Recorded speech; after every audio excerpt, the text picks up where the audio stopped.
what do you think of the article? Finally. Huh? Finally? Yeah. I thought I'd interview you for my show. What do you think? Like maybe say how you got into 9/11. Because the last time we were at the seat, we were talking about astrocartography, and I know your line runs through Egypt. So you think there's any relationship to the Sphinx and just you in general? It's a stretch. It's a stretch? Well, whatever got you to interview Webster Tarplin? Because you're not really a political type. Well, you got me to interview Webster. Oh, right. We weren't thinking about it, huh? As for me not being a political type, I think that's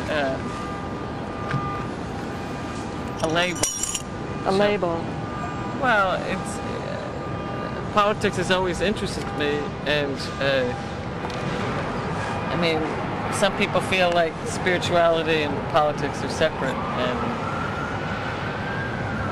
I just don't see any separation. Right. How do you think spirituality can help the situation now, or people's understanding of what spirituality is?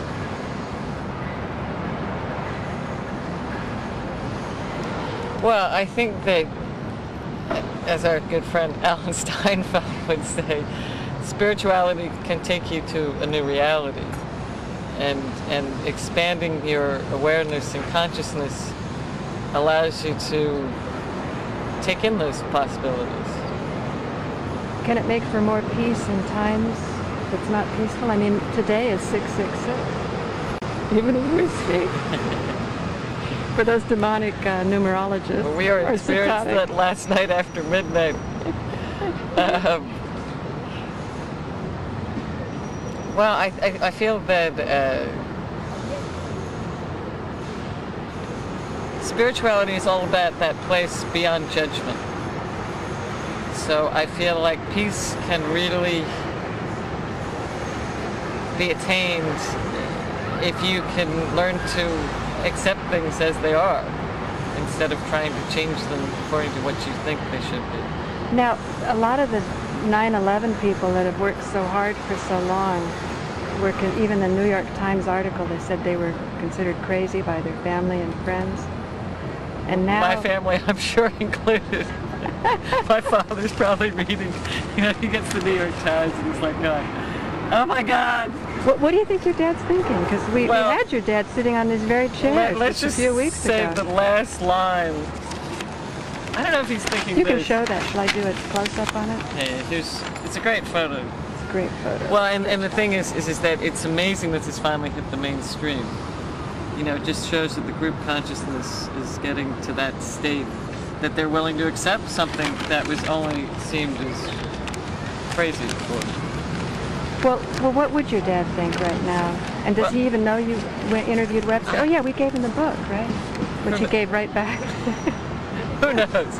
All I know is that this was the final line of the article. I hope you don't end up dead somewhere, a companion said to a participant hours earlier as he dropped him at the loop. Don't worry, the participant said, there's too many of us for that. So I'm thinking that Dad probably is wondering if I'm going to get into trouble, which I usually seem to. But you said your mom's not a worrying type. When you went to Egypt, people said that was the first time, Tell about your mom. Well, I mean, the amazing thing is that when we did the documentary in Egypt with John West called The Mystery of the Sphinx, they blew up the Trade Center for the first time, or tried to, and didn't succeed, and by allegedly Egyptian terrorists, who knows who it was. And everyone said in New York, they said, well, how can you go to Egypt? You'll get blown up by terrorists, because they were blowing up tourists at that time. I think they still are, but... And I said, well, I can just stay right here in New York and get blown up. I mean, what's the difference? So you went and did it. So, and then I said, because my brother and I were both working on it, and... Now, what year are we talking about? I guess it was 93. No, but you got the award in 93, so it must have been before. that you Spring headed of off to '93. Egypt. Spring of, you mean it got out that fast? Yeah, Really? it was out within 6 months. It was out within 6 months. Wow. Couldn't have been '92. I think it must have been because then you got the Emmy in Maybe it was 93, they '92. said. Anyway, Yeah. somewhere back there in the distant We millennium. But anyway, so I called Mom and I said, Mom, Johnny and I are going to go to Egypt, and what do you think? It's kind of dangerous right now. They're blowing up tourists, and how do you feel about that? And she quoted Kipling, and I'm going to probably misquote Kipling right here, but she says, a coward dies 1,000 deaths, a brave man dies just one. She told you that. Yeah. So I thought, we're going. So she was up for you going on the adventure. Yeah. She's not the worrying type, huh? Oh, I'm sure she worries.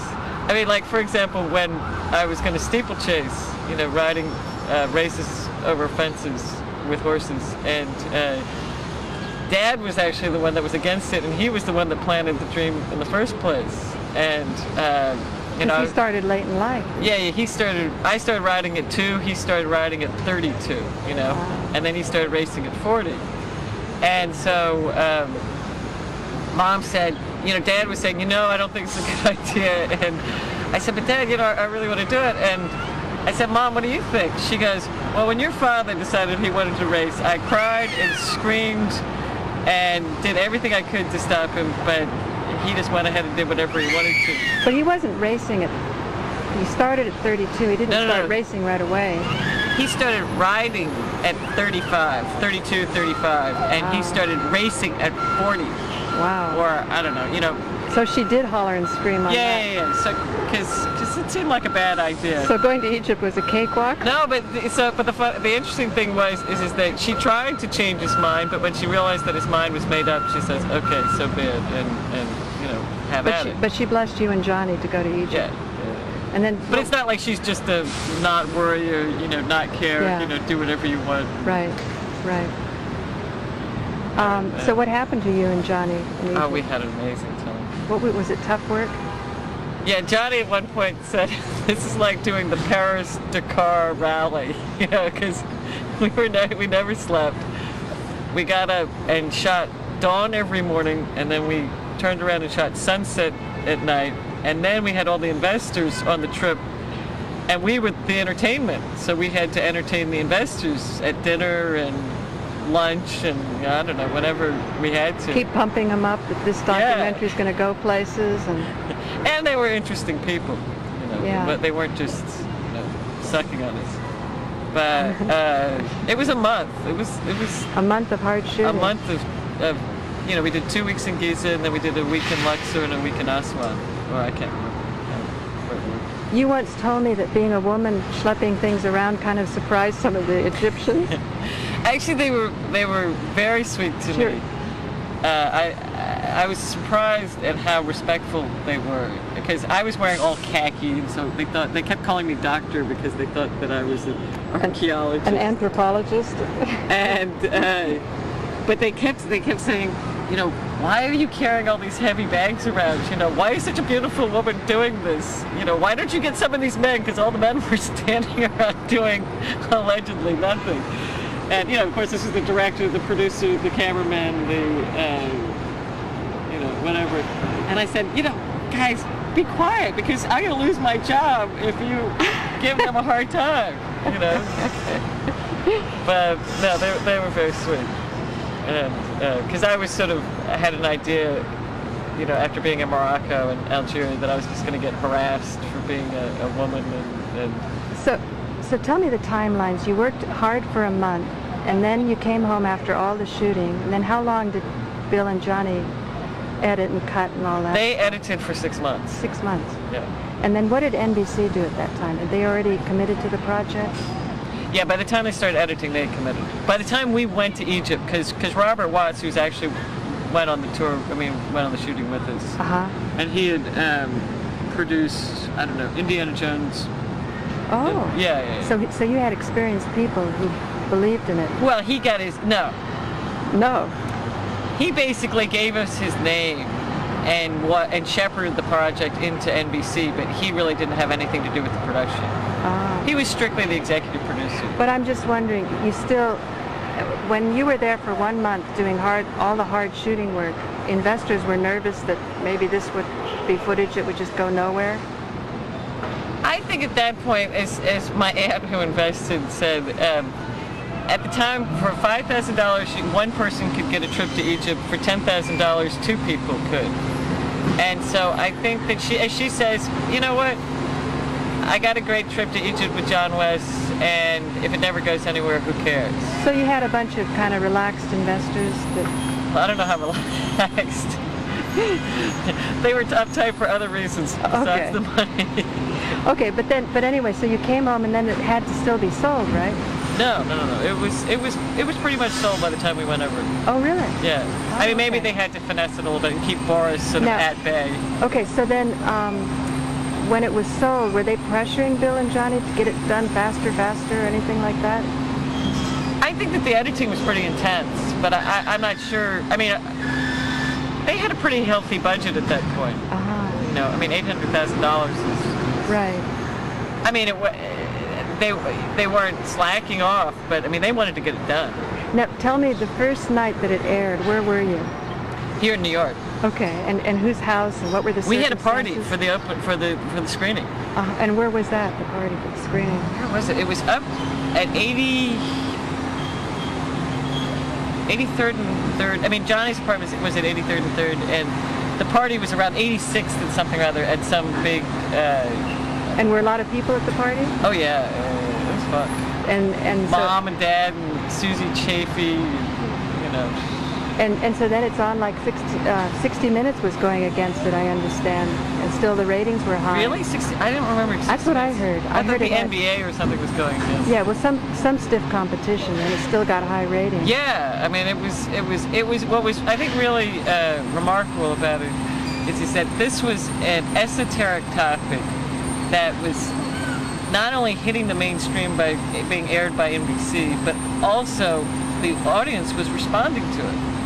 Right. And you know, it got the ratings, you know, on a topic that everybody said, oh, you know, my aunt said, oh, the truck drivers in Peoria will never watch this. It's ridiculous. Well, they did. I know. You know, and that's what is amazing. I remember going around with John West years later, and you know, even redneck types would come up and say, boy, I really liked what you said, you know. Well, I think that what people liked about it was that it was really based in scientific fact, you know, not just woo-woo theory and speculation. Right. It's just that they went out and got Dr. Schock to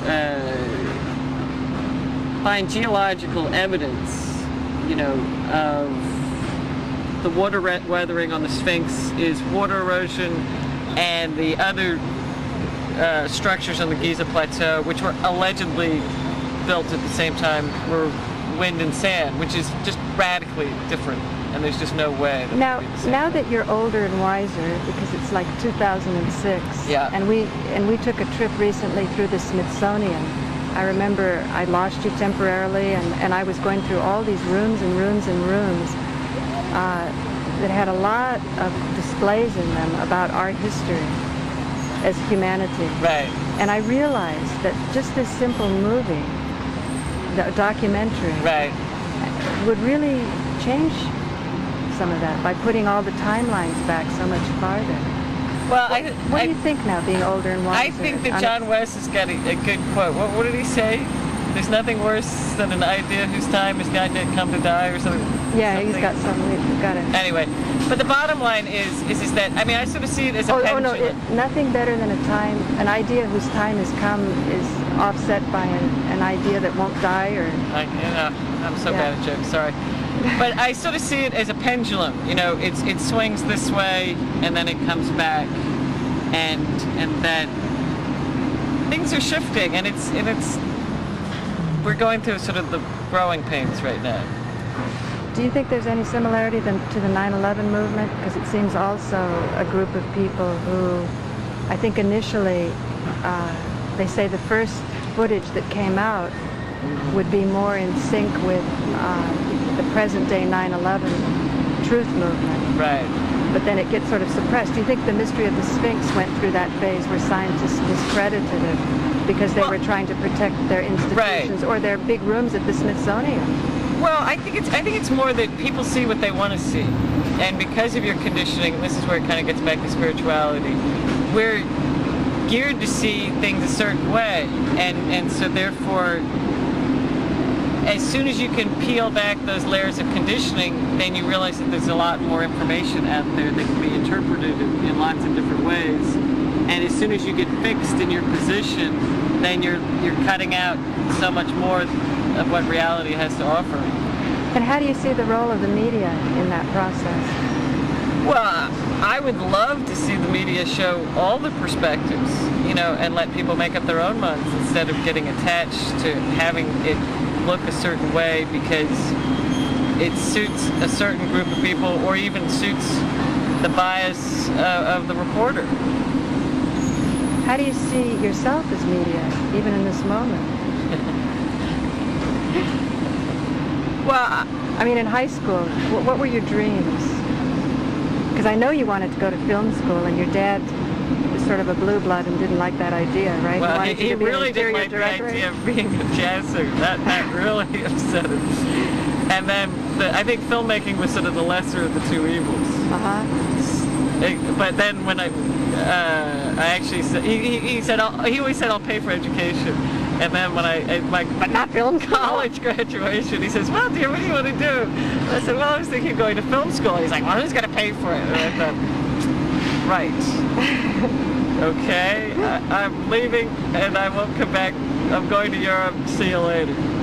But now, talking about the media's responsibility and conditioning, you worked hard on your own conditioning. Can you just sort of sketch your background in that? Okay, film. What do you mean I worked hard at it? Well, film school didn't happen, right? But no. that didn't stop the vision. Whatever you were set for. You went to nice schools. You're a debutante. You were. Yeah, no, I went to all the wrong schools, right schools. I mean, I went to public school. To make the wrong impression. No, I mean, I started out in private school when I was a kid, and then I moved to, when we traded the horse farm for a shrimp farm in Florida, I went to public school for 5 years, then I went back to private school, and I don't know, then I went back to public school, public college in Florida, but I spent a year in Paris, and I kind of... Paris was happy for you, right? Yeah. Paris was great. Yeah. I mean, based on your experience in Paris and knowing French and all that, does it surprise you that some of the most informative books on 9/11 are not written in English? Oh, yeah. I mean, and that's basically because I think that it's hard for society to really see itself and see it warts and all. And there's a lot at stake, I mean, I think what people don't realize is that if the truth comes out, everyone says the truth will set you free. Well, the truth could also put you in jail. Even if you're right. Even if you haven't committed a crime. Unless you go all the way, right? Like they, Webster's always dramatic in saying that if you give a neocon the choice between jail and World War III... Oh, thermonuclear detonation in a heartbeat. Yeah. So, but the thing is, I don't think that should frighten the rest of us once we realize that there is greed in our human nature, collective human nature, and we should not flinch, but just say, I don't think thermonuclear war. What do you think? I mean, should we be afraid should we give up? I mean, just say, oh, well, they're powerful, and... I sort of feel like... Or just say jail's not so bad. We'll sort of do a Club Fed deal. Which question do you want me to answer? I mean, I sort of feel like you have to do what you can and take the shots that you can when you can take them. And maybe you hit Goliath and maybe you don't. And, surfing a tidal wave can be tricky at times. Sometimes you end up dead. And, but there's still the thrill of the ride while it lasts. So, and when the tide turns, you got to grab your surfboard and go for it. I mean, it's not... Well, it's almost noon now, isn't it? It's 6:66. So far, so good. Well, I don't know. We had a bit of a moment last night, but Yeah, but that wasn't thermonuclear war. Well, but that's the the beginning. That's what's interesting. When I went to see the Dalai Lama in the park, Which park? Central Park, he made a very daring statement about 9/11. He said that 9/11 starts here in the heart, and that, you know, you have to look within for the sources and the seeds of anger, and not point the finger at alleged terrorists or even alleged neocons or, you know, whoever else perpetrated it. I mean, it's still not evident, you know, even with all the 9/11 truth theories, what exactly happens. You know, and I don't know if we'll ever know. Now, I think Webster would say that would be the backlash theory, that it's all true, Osama bin Laden sitting in a cave with his laptop computer, and that we deserve it because we're not nice and we're sucking out too many resources. So I'm just saying that this is what I find interesting about my dynamic with Webster, is that I can't help feeling that he's a little skeptical of spiritual outlooks that placate. And yet, no, I think actually that's the toughest work to do, is the work within, regardless of the outward manifestations. You know, okay, let's say there is no cause and effect and karma between the anger within and the 9/11 without. Regardless, we're still. You can't say that you don't have anger, you know, and you take away things like when we were in the ashram in India, you know, the creature comforts, and, you know, like no hot water and cold baths and not, you know, no meat and no food, basically. You know. No food. And everybody gets a little cranky, and yeah. You know, everybody is sweet and nice when it all is easy. But boy, you know, you just take away a little bit of it, and it all, that veneer of civilization just drops away. So, right. You know, can we be in that? I mean, I think that one of the most interesting aspects of the crucifixion is that if it's true, if the myth is true, that Christ could still bless the people that were inflicting incredible pain and agony upon him, and be in that state of enlightenment. I mean, whether or not he resurrected is not even relevant. Doesn't matter. I think that says it all, Molly. Thanks. Gonna be in LA? Yeah, I'll be in LA. Stay tuned, everyone. Okay. Bye. Bye.